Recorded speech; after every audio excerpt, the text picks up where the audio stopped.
નિર્ણય શું છે લોકસભાની ચૂંટણીને લઈને લડવાનો? અરે મારે તો મારી રાજનીતિ એ કોઈ લાલસાની રાજનીતિ નથી. મારા લોકો માટે રાજનીતિ કરું છું. મારા લોકો કહેતા હશે એ બધું જ હું કરીશું.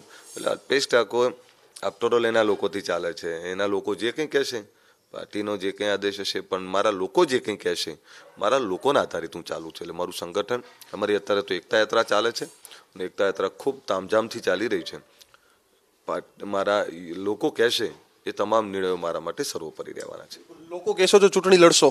મેં કહ્યું ને, એ જે કંઈ કહે એ બધું જ મારા લોકો, મારું સંગઠન, મારી સેના જે કંઈ કહે એ બધું જ મારા માટે સર્વોપરી છે. બિલકુલ, લોકો કહેશે અને તેની સેના કહેશે તો તે ચૂંટણી લડશે. અને આશાબેન બાબતે તેને કહ્યું છે કે તમામ પાસાઓ પર અભ્યાસ થતો હોય છે અને ત્યારબાદ નિર્ણય લેવાતો હોય છે. પરંતુ ચોક્કસ વાત છે કે જો આશાબેનની કોંગ્રેસમાં વાપસી થશે તો કોંગ્રેસે તેને કમિટમેન્ટ આપ્યું છે કે તેને મહેસાણા લોકસભાની ચૂંટણીમાં કોંગ્રેસ છે તેને મેદાન ઉતારી શકે છે.